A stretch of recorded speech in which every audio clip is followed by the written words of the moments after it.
सरस्वती नमस्तुभ्यं वरदे कामरूपिणी विद्यारम्भं करिष्यामि सिद्धिर्भवतु मे सदा।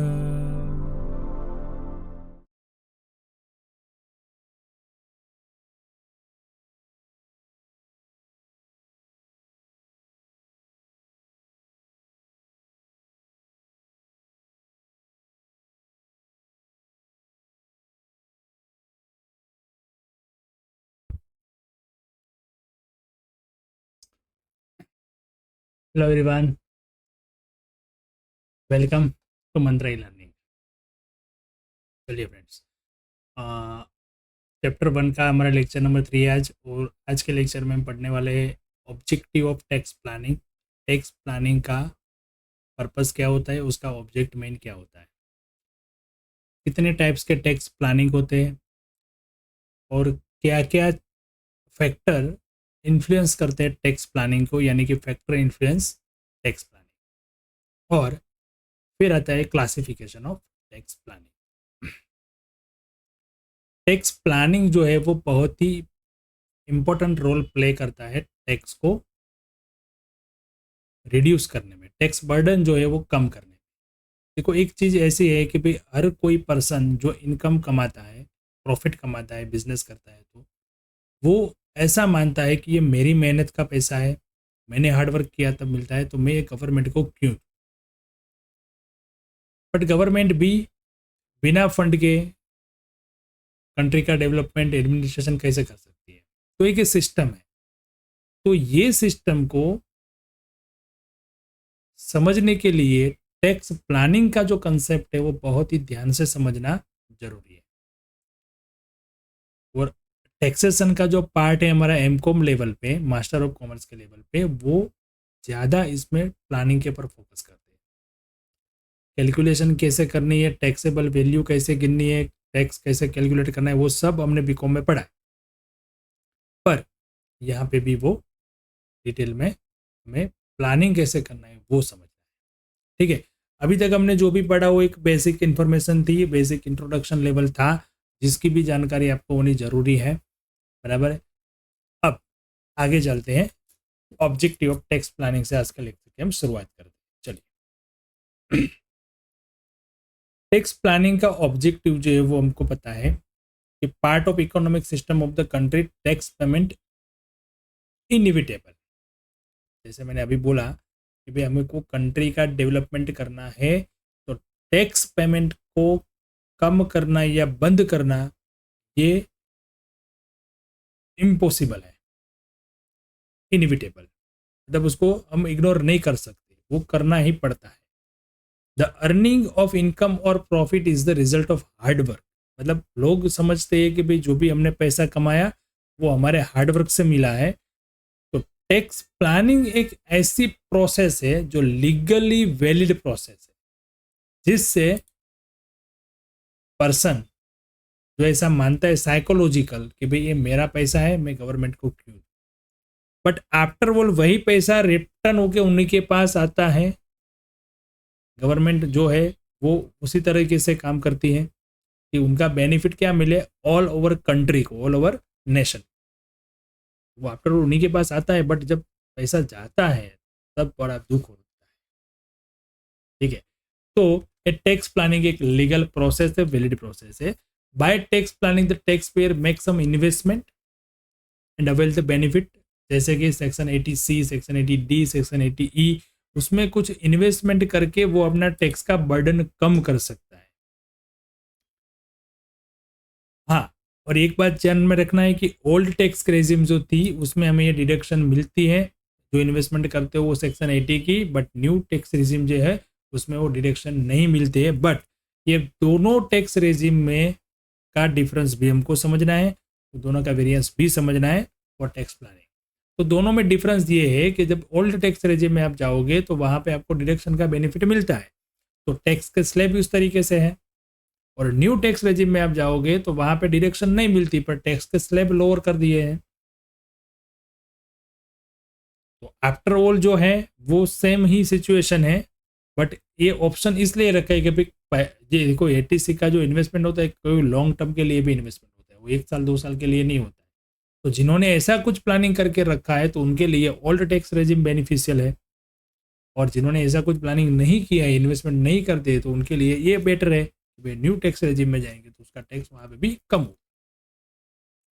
ठीक है, तो ये सबसे पहला पॉइंट था कि रिडक्शन इन टैक्स बर्डन, ये ऑब्जेक्ट होता है tax planning, reduction in tax burden. हर कोई पर्सन जो होता है, मैंने बोला कि वो क्या करता है, उसको टैक्स पे करना अच्छा नहीं लगता, उसको लगता है कि मेरे पैसे मैंने मेहनत करके कमाए, मैं क्यों दूं। बट ये इम्पॉसिबल है कि भाई अगर पैसा नहीं आएगा गवर्नमेंट के पास, कंट्री का ग्रोथ कैसे होगा।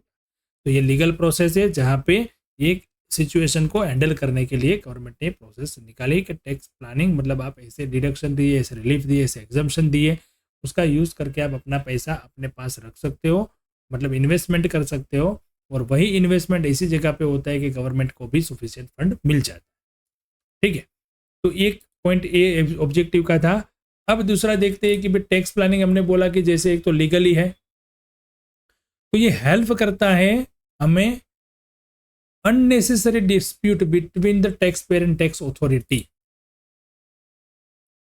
टैक्स प्लानिंग का एक ऑब्जेक्ट ये भी है कि हम अगर लीगल तरीके से टैक्स प्लानिंग करके टैक्स का बर्डन कम करें तो टैक्स पेयर और टैक्स अथॉरिटी के बीच में जो डिस्प्यूट होते हैं वो डिस्प्यूट कम होते हैं। मतलब आपने कुछ भी बेनिफिट लिया, वो बेनिफिट का आपके पास सारा डॉक्यूमेंट है, सब कुछ है, फिर आपने अपना टैक्स बर्डन कम किया है तो कोई डिस्प्यूट नहीं होगा, आप सेफ हो। तो डिस्प्यूट कम करने के लिए भी टैक्स प्लानिंग की ये प्रोसेस बहुत जरूरी है। रिडक्शन इन टैक्स बर्डन का मीनिंग होता है सेविंग। हमने देखा कि भाई हमें टैक्स रिडक्शन करना है तो हमारे पास ऑप्शन क्या है, भाई हम कहीं इन्वेस्टमेंट करें, टैक्स प्लानिंग करें। टैक्स प्लानिंग में यही होता है कि भाई मैं कहाँ पे इन्वेस्टमेंट करूँ तो मेरे को टैक्स कम भरना है। इनकम तो मेरी वही की वही है, इनकम तो वही रहेगी। अगर मैं इनकम है और इनकम कम दिखाऊँ तो वो टैक्स अवॉइड हो गया। टैक्स अवॉइडेंस पे हमें नहीं जाना है, हमें टैक्स प्लानिंग करके टैक्स के बर्डन को कम करना है। तो टैक्स बर्डन कम करने के लिए जो प्लानिंग है उसमें ज़्यादातर क्या होता है, इन्वेस्टमेंट। इन्वेस्टमेंट मतलब क्या हो गया, सेविंग, बराबर। Investment in varied opportunity which creates wealth. अब ऐसी जगह पे आपने कोई इन्वेस्टमेंट कर दिया और प्लानिंग कर दिया तो आप वो इन्वेस्टमेंट जो है धीरे धीरे, मतलब 4 साल के लिए, 5 साल के लिए, 10 साल के लिए किया, वो एक साथ मिलेगा तो वो आपकी वेल्थ क्रिएट हो गई। जो भी पर्सन है उसकी क्या हो गई, वेल्थ क्रिएट हो गई। यानी एक ऑब्जेक्टिव हम बोल सकते हैं कि प्रॉफिटेबल इन्वेस्टमेंट है, प्रोडक्टिव इन्वेस्टमेंट है। Every budget provides different reliefs to tax payer. हर एक बजट में टैक्स पेयर के लिए अलग अलग टाइप की रिलीफ्स प्रोवाइड करते हैं। This reliefs are based on investment, और ये इन्वेस्टमेंट पे बेस होती है। This relief reduce tax burden. ये जो रिलीफ है वो पर्सन का टैक्स बर्डन कम करता है। And with investment in such relief and income generation for future income take place. मतलब ये आपने इन्वेस्टमेंट कर दिया तो आपका पैसा आप ही के पास रहा, वो इन्वेस्टमेंट कभी भी मिलता है आप ही को, और टैक्स भी कम हो गया। तो दोनों तरीके से आपको बेनिफिट मिल जाता है। जैसे मान लो कि LIC की कोई पॉलिसी ले ली, उसमें प्रीमियम भरा, तो तीन हमको बेनिफिट मिल जाते हैं। एक, टैक्स बर्डन कम हो गया, दूसरा लाइफ का कवर मिल गया, तीसरा इन्वेस्टमेंट हो गया। जब वो पॉलिसी मैच्योर होगी तब हमको एक साथ पैसा मिलेगा जो हमारे रिटायरमेंट में काम आ सकता है। कोई बड़ा, मतलब कोई खर्चा आने वाला है, कोई जैसे कि आप बच्चों के मैरिज के खर्चा जो आने वाला है, एजुकेशन जो खर्चा जो आने वाला है, तो ये टैक्स प्लानिंग हो गया, मतलब ये वेल्थ क्रिएट हो गया। Planned tax payment always gives benefit to the tax payer. Tax payer का प्लानिंग से जो टैक्स पे किया गया है वो ऑलवेज बेनिफिट ही देता है। सॉल्वेंसी एनहांसमेंट ऑफ इकोनॉमी, मतलब क्या होता है, ये फोर्थ ऑब्जेक्टिव है। The economic status of an individual is based on in saving. अब कोई भी पर्सन है तो उसका इकोनॉमिक स्टेटस, मतलब फाइनेंशियल कंडीशन कैसे हम मापते हैं, उसकी वेल्थ कितनी है, और वेल्थ में उसका इन्वेस्टमेंट भी आ गया। भले उनके पास पैसा नहीं है पर इन्वेस्टमेंट तो है, वो कभी ना कभी तो मिलेगा। The economic status of the nation is based on the investment of such saving.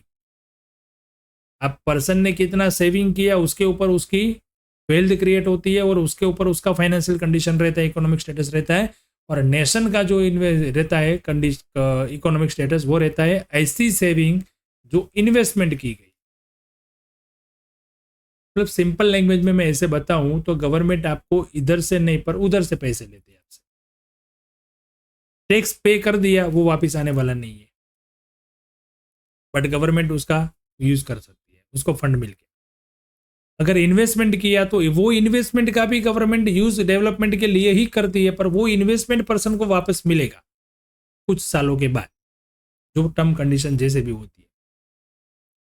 मतलब उसने सेविंग किया, टैक्स का सेविंग किया, तो उसके लिए ये दो तरह का बेनिफिट हो गया। और गवर्नमेंट को मतलब जो पैसे चाहिए थे वो पैसे मिल गए, तो दोनों का जो काम था वो हो गया। Income created and accumulated illegally are always hurdles of economic growth of the nation. अब ये पॉइंट बहुत ही इंपॉर्टेंट है।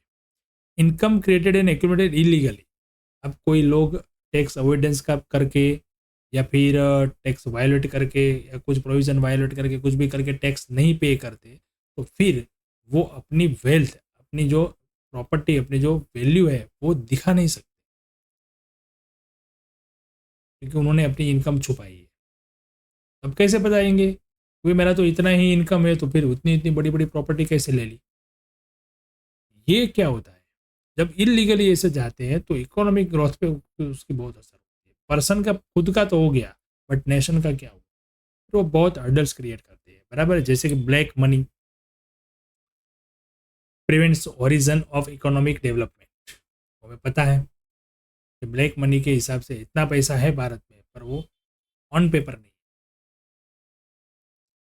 तो फिर नेशन का ग्रोथ कैसे होगा। बराबर है। तो when every taxpayer undertakes tax planning and pay tax as per tax planning, this would lead to development and prosperity in the nation। मतलब अब सब लोग अपने टैक्स पेयर जितने भी है इंडिया के अंदर, वो सब लोग टैक्स प्लानिंग का यूज करके अगर टैक्स पे करते हैं, तो ये जो है कहीं ना कहीं जाके हमारे देश को आगे ले जाने के लिए, डेवलपमेंट के लिए बेनिफिशियल रहता है। तो ये है इसका ऑब्जेक्टिव कि टैक्स प्लानिंग क्यों करना चाहिए। बराबर है।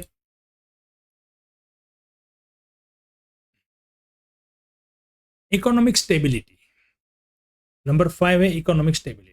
Every tax payer has to make investment in valid investment opportunity. It is investment for the tax payer but is the source of finance for the government. पहले समझाया कि ऐसी जगह पे आप इन्वेस्टमेंट करो जैसे आपको टैक्स में बेनिफिट मिले, तो वो ऐसे ही इन्वेस्टमेंट है जो गवर्नमेंट ने रिलीफ के लिए दिए, डिडक्शन के लिए दिए गए हैं, कि उन वो पैसे से वो पैसा गवर्नमेंट को मिलता है, गवर्नमेंट इन्वेस्टमेंट होता है, और वो पैसा वो डेवलपमेंट में यूज करते हैं। This fund are used by the government for economic development of the nation. उसमें रिस्क भी कम रहता है। अब आपने LIC की पॉलिसी ली, LIC में आप प्रीमियम पे कर रहे हो, उसमें रिस्क क्या है, कुछ नहीं, आपका कुछ रिस्क नहीं है, रिस्क पूरा LIC का है। अगर आपके पॉलिसी मैच्योर हो जाती है तब तक आप हो तो आपको पैसा मिलता है, और अगर कुछ हो गया तो फैमिली को मिलता है। बराबर। This fund are use for government for economic development of the nation. The estimation of the number of tax payer and receivable tax amount is always available with government. Government के पास एक पूरा numbers रहता है कि भाई कितने tax payer है और वो कितना टैक्स पे करेंगे, उसका एस्टिमेट रहता है। इसलिए हर बार जो फाइनेंस एक्ट होता है, हर बार जो फाइनेंस बिल पास होता है, हर बार जो बजट होता है, वो बजट के अंदर उन्होंने पहले ये एस्टिमेट किया हुआ है कि भाई इतने टैक्स पेयर है तो इतना पैसा आएगा और इतने पैसे से हम ये डेवलपमेंट करेंगे। इतना हम आर्मी के अंदर रखेंगे, आर्मी का बजट इतना रहेगा, रेलवे का बजट इतना रहेगा, उसका बजट इतना रहेगा वगैरह। On the basis of this estimate, government is planning out function of economic development of the nation. बराबर है। This would bring prosperity in the nation and lay down function to economic stability of the nation। ये धीरे धीरे धीरे हमारे economy stable कर सकती है, ये प्रोसेस है। तो इसके लिए इंपॉर्टेंट है। अब ऑब्जेक्टिव हमने देखे 6 ऑब्जेक्टिव, बहुत बढ़िया ऑब्जेक्टिव के टैक्स प्लानिंग के। इसके बारे में आपको पता चला तो आपको समझ में आया होगा कि टैक्स प्लानिंग कितना इंपॉर्टेंट रोल प्ले करता है। अगर आप अकाउंटेंट भी बन गए आफ्टर एम कॉम, अगर आपको टैक्स प्लानिंग नहीं आता है तो आप अपने क्लाइंट को क्या जवाब दोगे, कैसे टैक्स बचाओ, बराबर। तो ये बहुत जरूरी है। Type of tax planning, tax planning 2 type के होते हैं, short term and long term. Short term का होता है वो 1 साल के लिए होता है, वो हर साल करना होता है। जैसे कि मान लो कि किसी की सैलरी इनकम है, तो सैलरी इनकम ने उसको जितने अलाउंसेस मिलते हैं, वो अलाउंसेस में कहाँ कहाँ से डिडक्शन ले सकते हैं, कहाँ कहाँ से हम टैक्स का बेनिफिट ले सकते हैं, वो देखना। वो होता है 1 साल के लिए, वो टैक्स प्लानिंग शॉर्ट टर्म का हो गया। लॉन्ग टर्म का जो प्लानिंग होता है, वो लॉन्ग टर्म का प्लानिंग 1 साल से ज़्यादा साल के लिए होता है, वो लॉन्ग टर्म होता है। जैसे बेनिफिट मिलते हैं लॉन्गर पीरियड, जैसे कि मैंने LIC में इन्वेस्टमेंट कर दिया तो ये हमारा लॉन्गर टाइम का प्लानिंग हो गया। 10 साल, 12 साल की, 15 साल की पॉलिसी ले ली तो 15 साल तक मुझे टैक्स में बेनिफिट मिलता रहेगा। और अलाउंसेस में अगर जो भी कुछ में मैंने किया, PF के अंदर कुछ भी मैंने वो प्लानिंग किया कंपनी के साथ मिलके कि मुझे इतना अलाउंसेस इसका मिल रहा है, इसका अलाउंसेस इसका मिल रहा है, बराबर। HRA है, हाउस रेंट अलाउंसेस, बराबर। तो उसमें अगर हमें पता है कि वो इसमें कैसे एग्जम्पशन मिलता है, तो उसका कैसे यूज़ करना है, गलत तरीके से नहीं बट सही तरीके से उसका कैसे यूज़ करना है, वो देखना है। कहीं पे मैं डोनेशन दे दूँ तो डोनेशन भी मुझे ATG के अंदर मिलता है, तो वो डोनेशन कहाँ पे करना है, कैसे करना है, और उसके क्या क्या डॉक्यूमेंट चाहिए, वो 1 साल के लिए प्लानिंग होगी, वो हर साल नहीं करने वाले हैं। बट हमने कहीं इन्वेस्टमेंट कर दिया 4-5 साल के लिए, तो वो क्या हो गया, लॉन्ग टाइम। तो ये होता है टाइप्स ऑफ टैक्स प्लानिंग। अब सबसे इंपॉर्टेंट पॉइंट, टैक्स प्लानिंग अगर हमको करना है तो इसमें कितने फैक्टर इन्फ्लुएंस होते हैं, कितने फैक्टर हमको उसकी पूरी डिटेल होनी चाहिए, वो सब चीज़ें हम देखेंगे आज। सबसे पहला है residential status and citizenship of tax pair. हमें पता है कि रेसिडेंशियल स्टेटस 3 तरीके से होते हैं। एक होता है resident but not ordinary resident, एक होता है ऑर्डिनरी रेसिडेंट, एक होता है नॉन रेसिडेंट। अब तीनों के रेसिडेंट के जो स्टेटस होते हैं उसके हिसाब से उनकी इनकम जो है वो चार्जेबल टू टैक्स रहती है। ये हमने पढ़ा है BCom में अपने टैक्सेशन के अंदर। अब जब टैक्स प्लानिंग इस तरीके से हम करेंगे तब उसको हम डिटेल में जाएंगे, पर आपको यहाँ पे ये समझना है कि ये जो पॉइंट है वो हमें इफेक्ट करता है फॉर टैक्स प्लानिंग। जैसे यहाँ पे मैंने एग्जाम्पल के लिए लिखा है कि भाई नॉन रेसिडेंट है तो उसको ओनली इंडियन इनकम ही टैक्सेबल है, आउटसाइड इंडिया की इनकम जो है उसके लिए टैक्सेबल नहीं है, बराबर। Heads of income, heads of income के अंदर भी हमें बहुत ध्यान रखना है और तकना है कि भाई कौन से हेड में ये इनकम टैक्सेबल रहेगी और कौन से हेड में हमको बेनिफिट मिलता है, उस हिसाब से उसकी इनकम हमको जनरेट करनी चाहिए। जैसे 2 पॉइंट यहाँ पे ध्यान में रखना है हेड्स ऑफ इनकम के अंदर, नंबर ऑफ फैमिली मेंबर और heads of income. Family member इसलिए क्योंकि अगर हमारे फैमिली के अंदर कोई भी पर्सन है, उसके फैमिली के अंदर कोई माइनर चिल्ड्रन है, वो भी इनकम कमाता है तो वो उसके इनकम के अंदर क्लब हो जाती है। उनके वाइफ और फैमिली में कोई भी अलग दूसरे पर्सन जो है वो इनकम कमाते हैं पर उसकी एग्जाम्पशन लिमिट जो कि कम है तो वो भी उसके अंदर वो क्लब हो जाती है। क्लबिंग ऑफ इनकम का यहाँ पे हमको कंसेप्ट ध्यान में रखना है। सेपरेट इनकम हेड्स होते हैं, उसके अंदर सेपरेट डिडक्शन होती है, तो वो हमें ध्यान में रखनी है। जैसे मैं एक एग्जांपल दूं, जैसे कि हमारे पास रेजिडेंशियल हाउस है, अब उसको मैं रेंट पे दूंगा for the purpose of resident purpose, तो जब उसकी इनकम वो आएगी वो इनकम फ्रॉम हाउस प्रॉपर्टी के अंदर जाएगी। पर अगर ये प्रॉपर्टी मैंने रेंट पे दी for the purpose of business, तो वो उसकी इनकम जो है वो अदर सोर्स की इनकम में जाएगी। तो कौन से एड में कौन सी इनकम कवर होती है वो हमें ध्यान रखना है। तो ये दूसरा फैक्टर हो गया।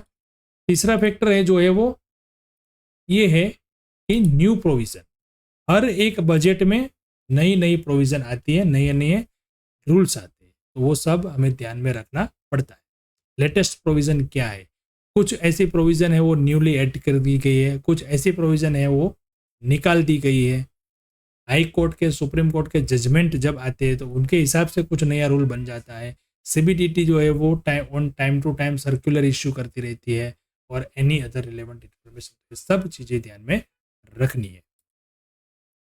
फॉर्म एंड सब्सटेंस, अब ये क्या नई चीज आ गई?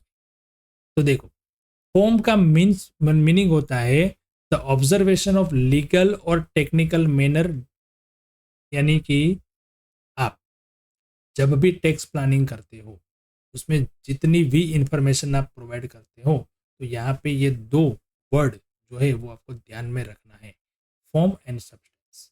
फॉर्म का मीनिंग होता है observation of legal and technical manner, आपने जो भी डिटेल दी गई है वो प्रॉपर डॉक्यूमेंट में होनी चाहिए और प्रॉपर रिटर्न में होनी चाहिए, जिस तरीके से मांगा गया है एक्ट में उसी तरीके से। अगर उसमें कुछ गड़बड़ हुई तो मतलब उसका डिफेक्ट क्या होता है, is a mistake in how the document is written और प्रेजेंटेड। फिर आप कोई केस हो गया या कोई स्क्रूटनी हो गई तो आप ऐसे आपके बचाव में नहीं कह सकते कि मेरे से भूल हो गई, मेरे को बताने के अंदर ये गलती हो गई, ये डॉक्यूमेंट मैंने गलत दे दिया था, ऐसा कुछ भी चलेगा नहीं। तो ये नॉलेज टैक्स पेयर को होना चाहिए। मान लो कि कोई किसी ने आपको एडवाइस दे दी कि भाई आप LIC का प्रीमियम ले सकते हो, पर आपने पेमेंट किया है और वो पेमेंट की रिसिप्ट आपके पास नहीं है, बोले को ले लीजिए डिडक्शन में, बट जब इंक्वायरी आई तब आपके पास नहीं है, तब आप ये नहीं बोल सकते कि भाई मेरे पास नहीं था फिर भी मैंने ले ली, LIC ने मुझे नहीं दिया था, ये नहीं था वो नहीं था, ऐसा कुछ चलता नहीं। सब्टेंस का मीनिंग होता है द एसेंशियल और इमेटेरियल पार्ट ऑफ समथिंग, मतलब कुछ इंफॉर्मेशन ऐसी होती है, कुछ डॉक्यूमेंट ऐसी होती है कि जिसमें मस्ट रिक्वायरमेंट होती है। मस्ट रिक्वायरमेंट मतलब ये होना ही चाहिए, इसके बिना नहीं चलेगा।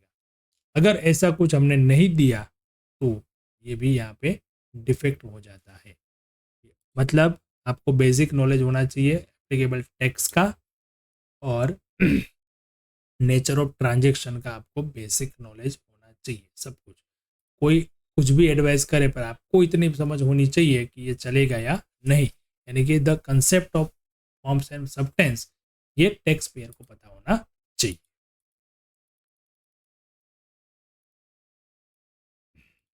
ठीक है, तो ये देख लिया हमने।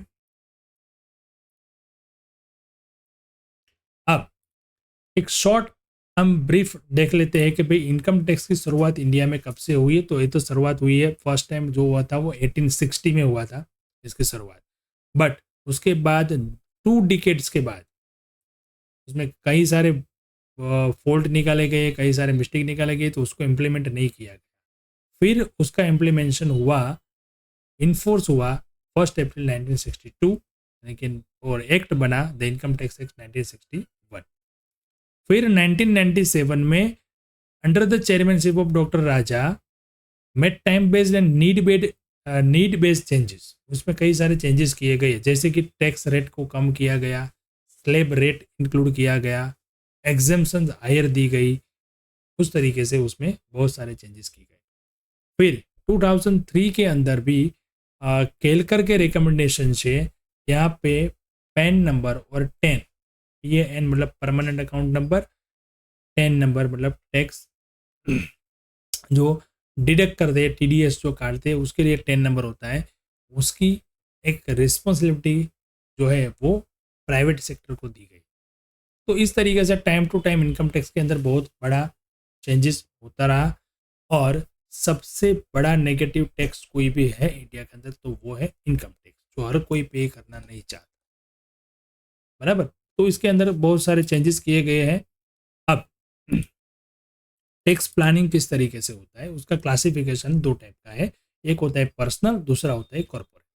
अब पर्सनल किसके लिए होता है, तो इंडिविजुअल और HUF के लिए होता है, सोल प्रोप्राइटर के लिए होता है, और कॉर्पोरेट यानी कंपनीज के लिए होता है, AOP BOI आर्टिफिशियल पर्सन के लिए होता है। हमारे सिलेबस में यहाँ पे हमें कवर करना है ओनली पर्सनल टैक्स प्लान, जो हम आगे पढ़ने वाले हैं। ठीक है, चलिए, तो आज के लेक्चर में हमने जो पढ़ा वो बहुत ही इंपॉर्टेंट था, ऑब्जेक्टिव थे, इन्फ्लुएंस फैक्टर थे, और ये ब्रीफ एक हिस्ट्री थी इंडिया के अंदर टैक्सेशन की, किस तरीके से वो इम्प्लीमेंट हुआ वो।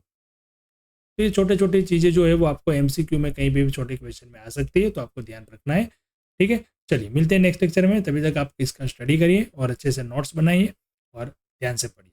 ठीक है, चलो मिलते हैं नेक्स्ट लेक्चर में। Thank you and have a